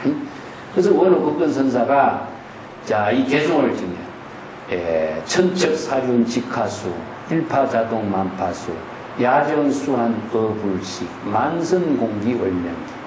이게 우리나라의 성문이범에도 실려 있어. 성문이범에 보면은 뭡니까? 49제 같은 거 할 때 보면은 나와 있어, 그죠? 이 유명한 개송은 이런 의미가 이게 참 선시로서도 이거 뛰어난 개송이에요, 이것도. 그래서 새치의 낚시 바늘에 걸린 먹이를 목적으로 추구하는 중생심과 의식의 대상 경계를 초월한 경지에 고든 낚시 바늘을 물속에 던진 것은 목적 의식을 초월한 본분사의 생명을 끈 것이다. 그렇기 때문에 불석신명이란 말 그래서 써요. 이게 어록에서는 이제 경전에서 불석신명이란 말 써요.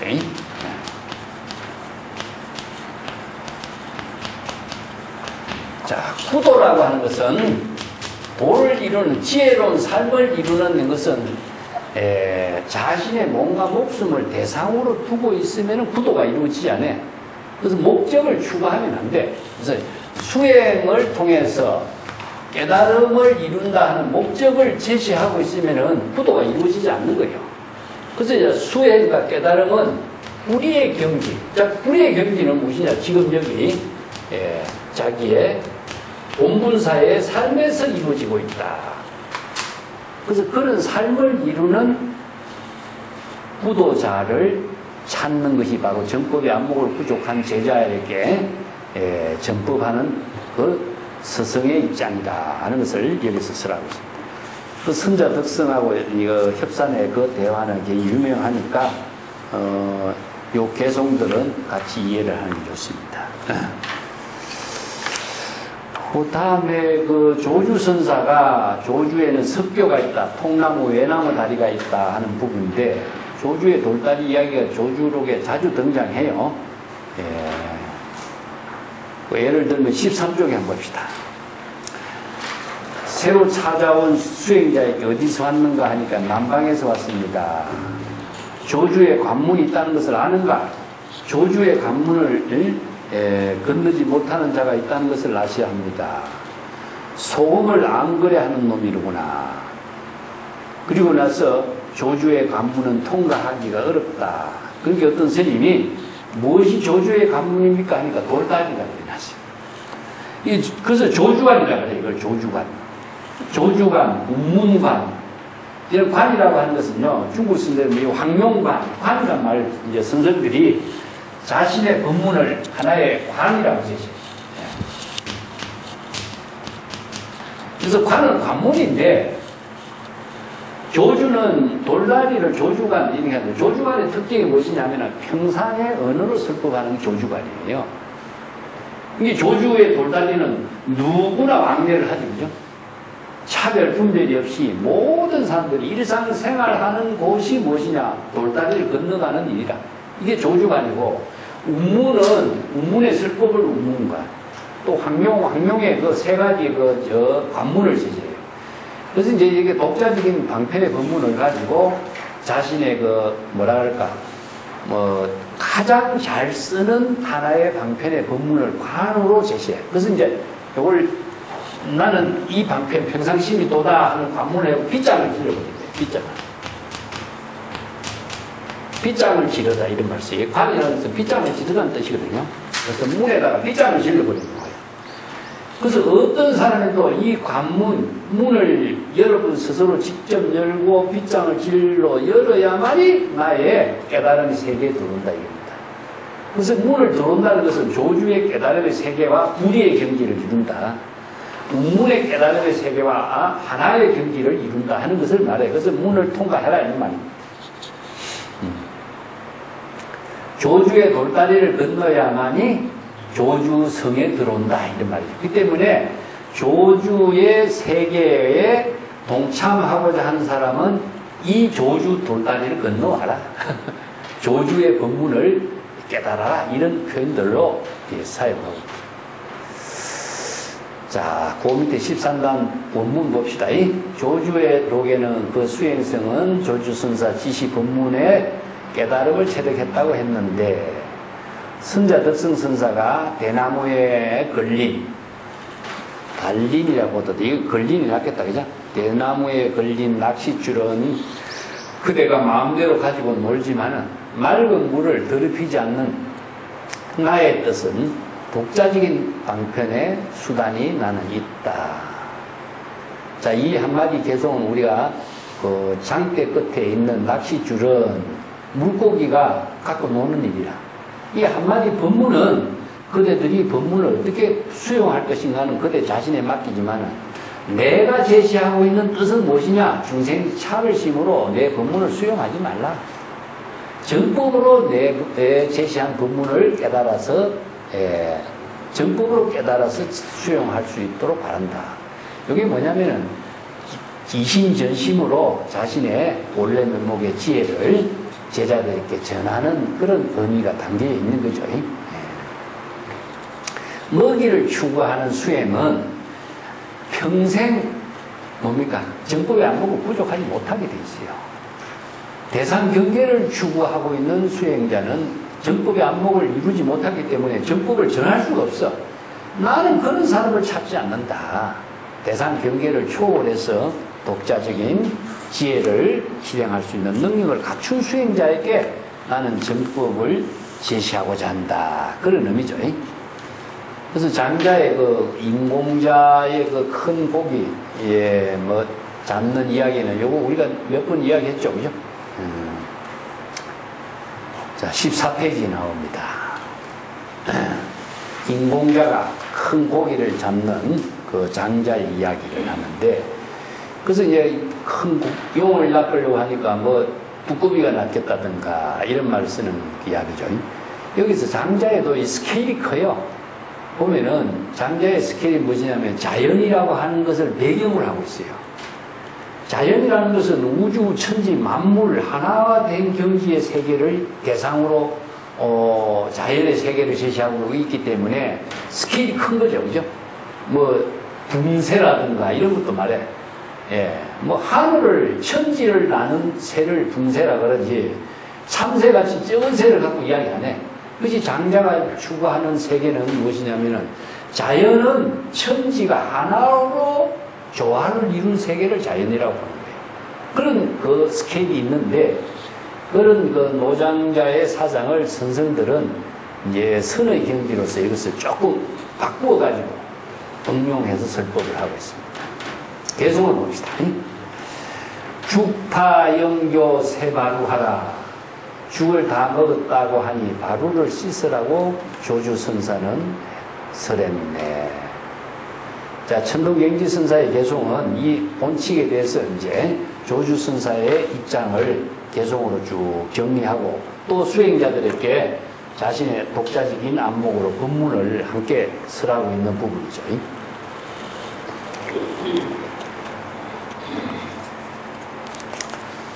자, 여기서는 죽을 먹는 일에 여기 사량분별이 들어갈 일이 없죠. 그죠? 식사하는 일, 그 하는 것 자체가 자기 본분사고 진실된 삶을 이루는 생명의 작용이다. 이런 것이죠. 그 경지에서 이제 죽을 다 먹었으면은 바루를 씻는 일이 바로 일상 내사가 바로 진실된 삶의 깨달음의 삶이 되는 본문이다. 그래서 만속이 뭐냐면은 쾌속성편요, 쾌변만공이요. 이건 뭐냐면 계속 빨리 달리는 배를 말합니다.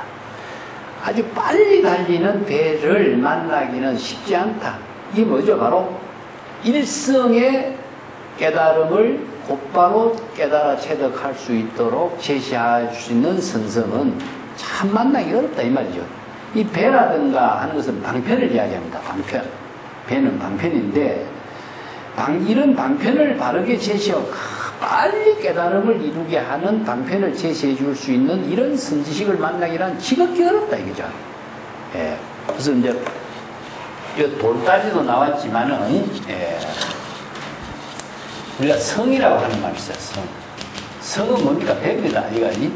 배를 타고 일성의 깨달음의 경지를 이루도록 운반하다는 것은 운반하다. 그래서 운반하다는 말에 이제 다른 말로 방편이라는 말이에요. 그래서 이제 진실된 깨달음으로 운반해가는 것을 일성요법이라고 해요. 이 때문에 수레라고 하는 것, 배라고 하는 것은요, 방편을 이렇게 표현해요.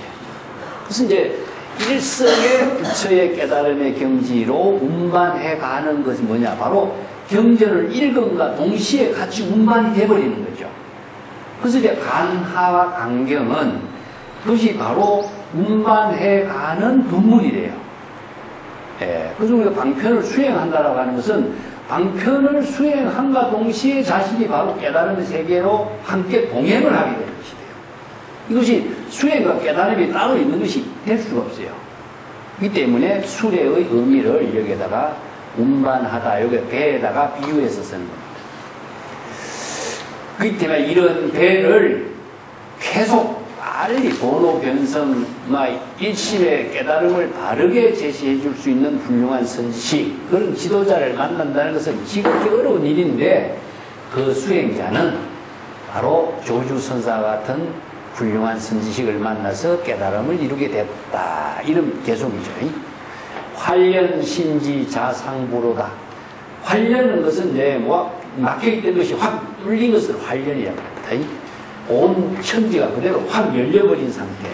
신지는 무엇이요? 바로 중생심으로 막혀있던 마음이 바로 깨달음을 통해서 안목이 열리니까 심안이 열렸다. 심지가 개발되었다.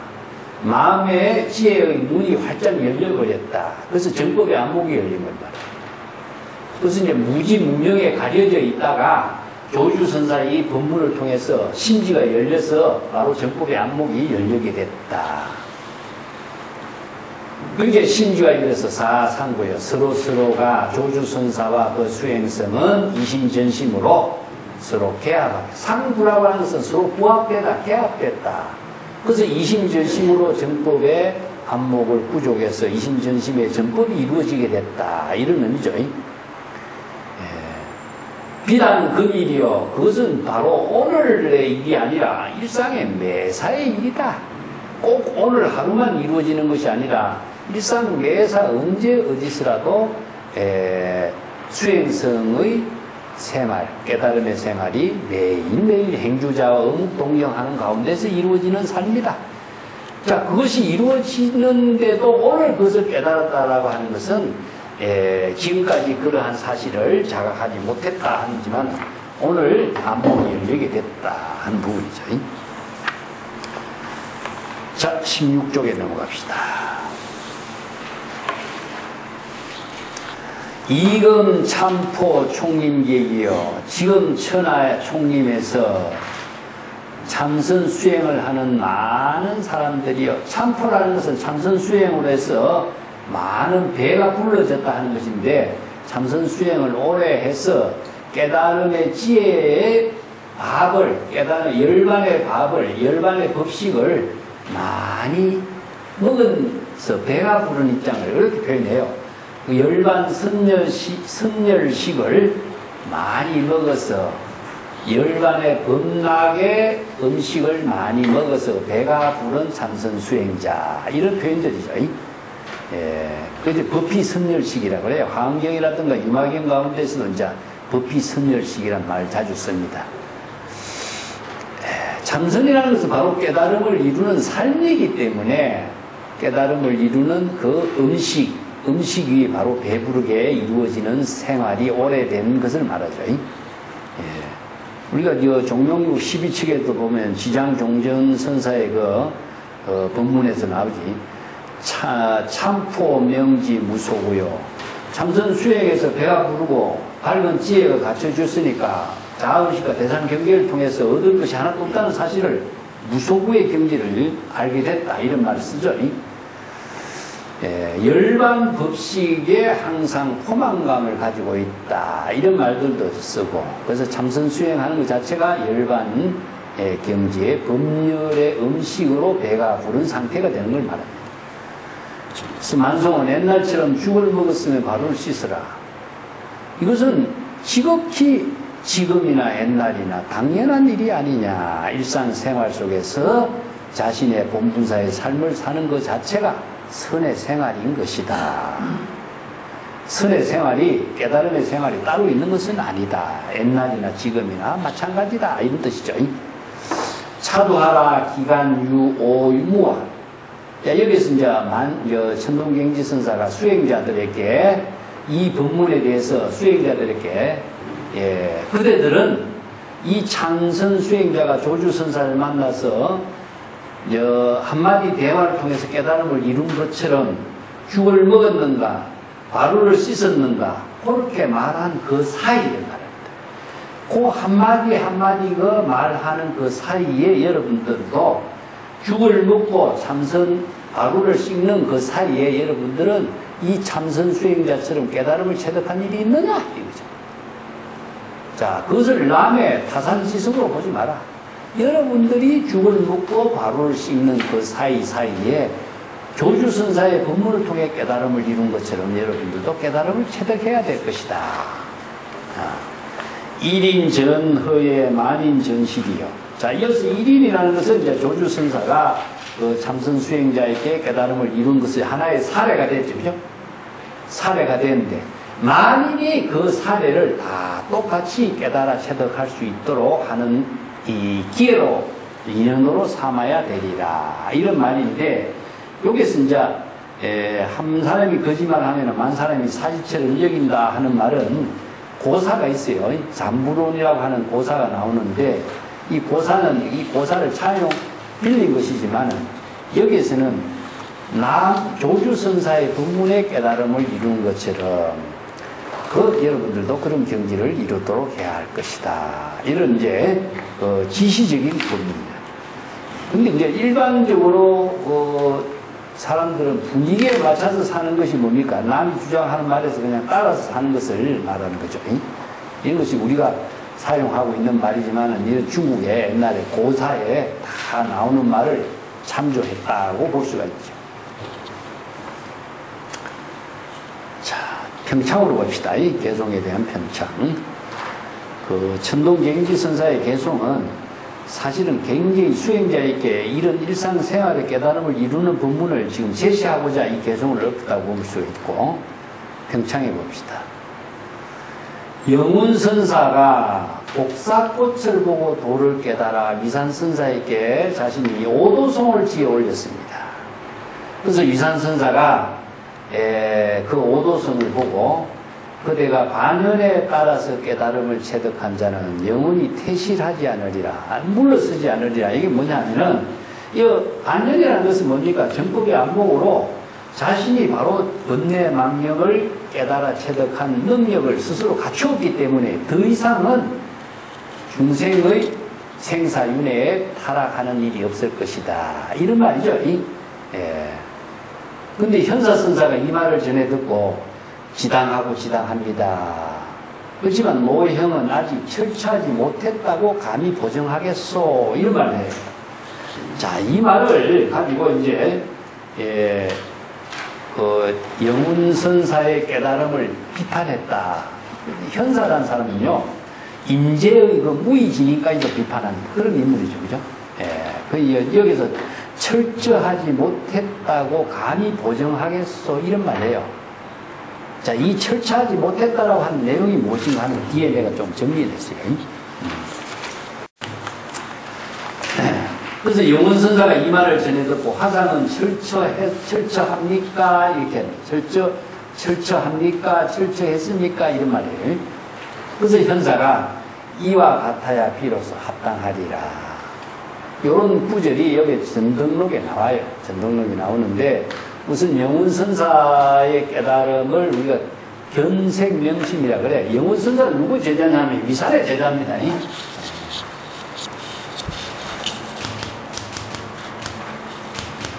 위산의 제자가 3명이 있어요. 강산이 있고 또 여기에 영훈선사가 있고 그 다음에 향음지안이 있습니다. 이 3사람이 이제 유명한데 향음지안은 해충국사가 살던 그 곳에서 토구를 지어가지고 살면서 그 대나무에 돌멩이가 부딪히는 소리를 듣고 깨달아서 이거 문성오도를 이루었다 그래요. 예.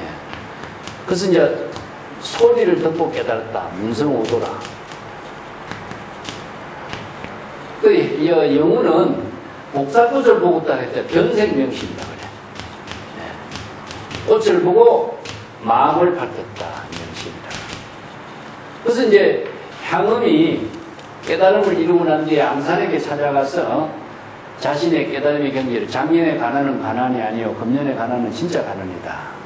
작년에는 송곳도 없었지만 금년에는 송곳꽃을 땅도 없었다. 이렇게 이해가 하니까 그때는 열애선의 경지를 깨달았지 조사선은 알지 못한다. 이렇게 비판을 해버려. 이런 게 평가를 받고 이게 앙산이라는 사람이 이 두 사람을 다 평가하는 그런 능력을 갖춘 사람이죠. 예, 그래서 이제 사실은 위안경은 위산과 앙산에 의해서 위안경은 종지를 하나의 종풍을 이루어요. 그렇지만 이 두 사람이 유명한 이유는 그거는 뭐냐 시각행이라 그래요. 예, 깨달음을 이룬 시각행의 깨달음을 이룬 대표적인 인물이고 이건 청각행의 깨달음을 이룬 대표적인 인물이라 그래요. 예. 그래서 이제 시각행과 청각행의 구분을 이제 이렇게 우리는 나누고 있습니다. 그래서 영훈선사가 복사꽃을 보고 깨달음을 이루었다. 마음이 밝혀졌다. 또 향음지안선사가 대나무에 돌멩이가 붙이는 소리를 듣고 깨달았다. 이 경지는 철저하지 못하다고 하겠다 하는 거죠. 여기에서 뭐냐? 이제 정법의 안목이 열렸단 말이에요. 정법의 안목이 열린 경지하고 철저하다라고 하는 말은 언제 어디에 철저가 이루어지죠? 철저라고 하는 말은 원래 우리가 경전에서 개하고 말하고 코끼리가 강을 건너는 이야기가 경전에 나옵니다. 근데 개는 물에 떠서 건너가고 말은 어떤 때는 땅에 닿기도 하고 닿지 않을 때도 있어. 근데 코끼리는 어떻습니까? 발바닥이 강바닥에 닿고 건너가요. 이게 철저예요. 그래서 코끼리가 강바닥에 발을 철저하게 딛고 건너가니까 이건 보살의 깨달음의 경지는 안전한, 여여한, 확실한 그 경지는 이건 뭐냐면은 지금 여기에 지혜로운 삶을 이룰 때 철저가 이루어져요. 그렇기 때문에 깨달음을 이룬 경지 그거 자체를 가지고 철저라고 할 수가 없어요. 그래서 요 부분을 지적하고 있어요. 그러니까 스님은 철저한 삶을 살고 있습니까? 이것은 뭐냐? 현사는 철저한 삶을 살고 있는 사람이지. 네. 그렇기 때문에 현사가 이와 같아야 합당하다. 철저한 삶을 살아야 합당하다고 하는 거예요. 깨달음을, 안목을 갖추었다고 철저한 삶, 깨달음의 삶이 이루어지는 건 아니다. 이 말입니다.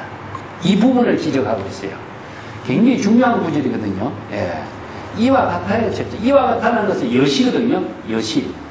아니 뭐냐, 여법한 정법의 안목을 가지고 지금 여기 시절 인연에 따라서 여법하게 지혜로운 삶을 지금에서 살아야 철저하게 되는 거예요. 이 때문에 내가 깨달음을 대오하고 대각으로 나누어서 이야기하는 이유가 이겁니다. 대오는 안목을 갖춘 것이고 대각은 시절 인연에 따라서 철저한 삶을 이루는 것이 되어야 되는 거죠. 그래서 이 부분을 지금 설명하고 있는 거죠. 그래서 내가 밑에 현사 선사의 본문을 내가 정리를 해놨어요. 자, 영혼선사가 깨달은 개성은 똑같아요. 밑에 구절이나 위에 개설이나 같은데 밑에 거 한번 볼게요. 현사 사비선사가 조당집에 전하는 자료입니다. 저기는 여기와 같은가? 저기는 뭡니까? 깨달음의 세계를 말하고 여기는 중생의 사바세계를 말해요. 그래서 여기와 저기를 나누는 것은 뭐예요? 바로 중생의 분별심인데요. 그러니까 이게 이제 상제라는 것은 고향을 원래 상제라고 해요. 뽕나무 같이인데 고향이라고 그래요. 고향이 어찌 다를 것이 없죠. 고향이 어디 지금 여기가 고향인데 고향이 이것 저것을 나눌 수가 있겠느냐 이런 이야기죠. 자, 그래서 여기에 영혼선사가 깨달음을 이루고 난 때 30년 동안 칼을 찾던 나그네 몇 차례 잎이 지고 3가지 돋았는가 스스로 복사꽃 한 차례 본 뒤 지금의 일을 다시 의심하지 않는다. 의심하지 않는 것을 보면 뭐냐? 안목이 갖추었다는 겁니다. 그래서 이제 우리가 깨달음을 이룬다, 의심을 창구하라 하는 이유가 의심을 일으키지 않는 능력을 갖추라 이겁니다. 그래서 이제 우리가 가나설에서 의심이란 말씀인데 이 의심은 문제, 불법에 대한 문제입니다. 불법의 대의를 부족하면은 불법의 대의를 가지고 의심이 없어져야 돼요. 그래서 이제 의심이 없는 것을 신심이라고 해요. 불법의 대의를 부족한 신심은 바로 정법의 안목이 갖춰진 것이고 의심이 있으면 안목이 안 갖춰진 거예요. 현재까지 대산 경계에 대해서 사량 분별하는 마음이 남아있으면 안목이 없는 거예요. 그래서 이 안목을 의심을 소멸하는 작용을 참선 수행하는 겁니다. 그래서 의심을 신심으로 바뀌는 걸 말하는 거예요. 자, 의심과 신심은 그래서 반대입니다. 의심은 중생심이고 신심은 불심이에요. 그래서 의심을 신심으로 전환하지 않고서는 우리의 정법에 안목이 생기지 않아요. 그래서 조그만 미혹이 있으면은 안목이 없다는 소리인 거죠. 그래서 철저한 삶을 사는 것은 무엇이냐? 바로 안목으로 지금 여기 자기네 삶을 본분사의 삶을 철저한 지혜로운 삶으로 이룬 거란 말이에요. 이 철저한 말이 그래서 중요한 거예요. 이건 지금 여기서 사는 삶을 이루는 힘을 철저라고 합니다. 자, 요 개종을 찍으니까 현사가 무엇이 고향에서 사는 능력인가? 도를 향하기 때문에 다른 물건이 아니요. 아니야. 도를 향한단 말이 하니까 부정합니다. 영훈선사는 지당하지만은 감히 말하지만은 철저하지 못했다고 말하리라. 여기 철저하지 못했다라고 하는 것은 무엇인가? 지금 여기 본분사의 삶을 사는 경지가 아직까지 철저하지 못했다. 이것을 지금 비판하고 있어요. 그러면서 이제 만약에 이와 같다면은 같다. 이와 같다면서 철저한 삶을 이룬다면은 좋다 이런 뜻이고. 그래서 지금이나 옛날이나 항상 여여하게 철저한 삶을 이루는 것, 그 경지가 되어야 된다. 그래서 이제 그 경지가 되어야 된다 하는 것을 인정하는 것이 19페이지 나와요. 그래서 이제 현사선사는 영훈선사에게 이에 맞춰서 개송을 하나 지어줍니다. 30년 동안 단지 여여하게. 자, 이거는 뭐냐, 이전이나 이거는 시간을 초월한 거야. 이 본래 면목이라는 것은. 잎이 질 때 몇 차례 광명을 놓았는가. 시절 인연에 따라서 이런 뜻이야. 시절 인연에 따라서. 여기로부터 한 차례 먼 창공으로 떠나보내. 여기서 일체를 초월한 경지에 원음의 체성이 법왕에 순응하네. 원음의 체성이라는 것은 뭐냐면은 바로 방편의 언어거든요. 법왕은 무엇이냐, 본래 면목. 이게 방편의 언어와 법왕과 본래 면목이 지혜로 작용하는 것을 이렇게 표현해요. 이게 철저한 경지야.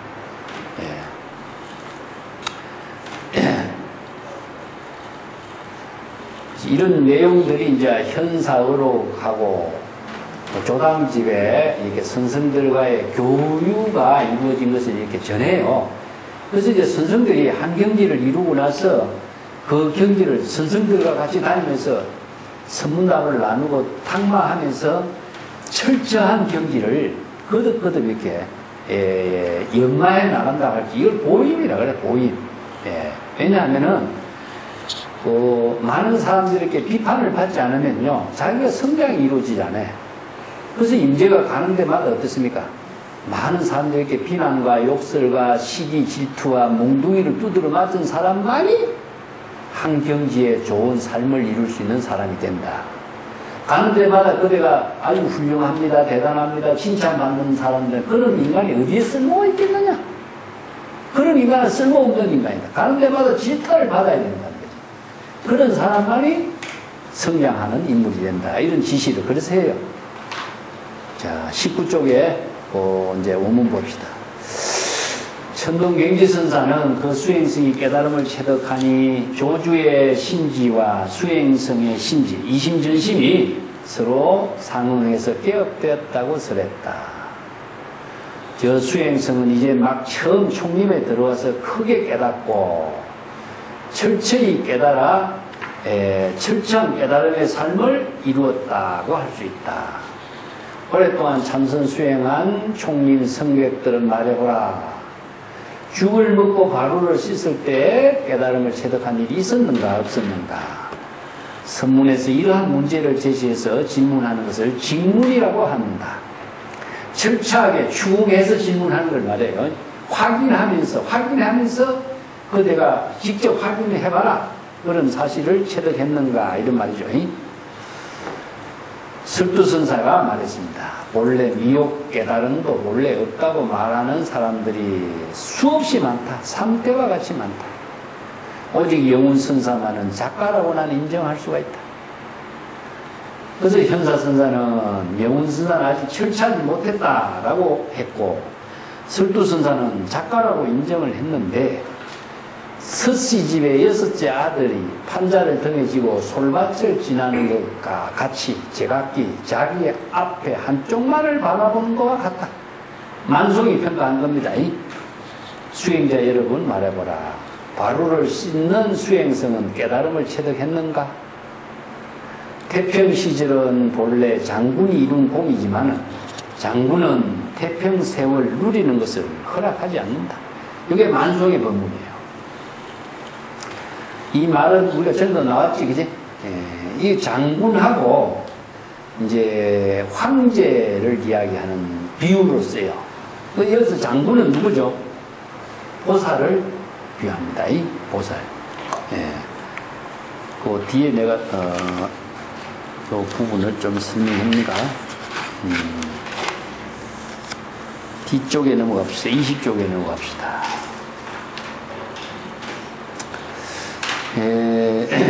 그 중간에 천동경지선사가 죽을 먹고 가루를 씻은 일, 깨달음을 체득한 일이 있었는가? 그 수행자들에게 죽을 먹고 가루를 씻는 일 그 사이에 이런 뜻이죠. 수행자 여러분들에게 수행자들에게 이제 질문하는 추궁하는 문제입니다.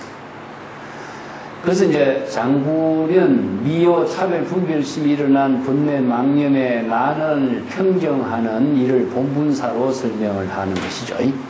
그런데 태평세월 무사안이란 깨달음의 경지에서 장군은 살지 않는다.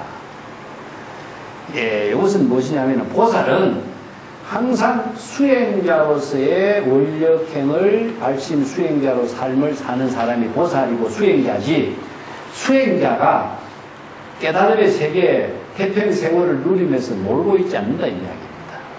그러면 어떻게 되죠? 바로 깨달음에 안주해서 자신이 중생이 타락되는 거죠. 그죠? 이걸 이제 우리가 각유정이라고 하는 말을 이제 보살의 그 뜻을 각유정이라고 하는 말과 똑같아요.